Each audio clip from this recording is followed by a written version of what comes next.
Band leg को band कर लिया, तभी इसको बैंड लेग रेस हमने करना है। अब यहाँ पे पेशेंट को हमने दो कमांड देने होते हैं। दोनों कमांड्स में मूवमेंट हमें किसकी करानी है? हैमस्ट्रिंग की।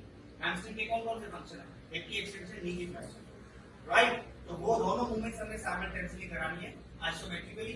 फिर स्ट्रेस देना कैसे, वो मैं बता रहा हूं। अब इसमें नंबर 1 अप्रोच क्या है कि आप थेरेपिस्ट उसकी हाइट के मुताबिक क्रॉस को ऊपर कर दें। You have to come up to the level.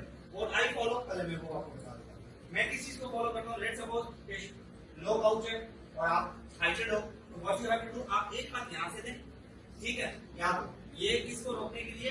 Hamstring की हिप एक्सटेंशन को। और ये वाला हाथ रोकने के लिए नी की फ्लेक्शन को। मतलब हम उसे कमांड करेंगे, बात की कहानी है, लेकिन आइसोमेट्रिक में हम मूवमेंट को रेजिस्ट करते हैं, राइट? अगर आप उसके लेवल पे आ सकते हो, मिसाल के तौर पे you can use your shoulder as well. आपने शोल्डर को यूज किया,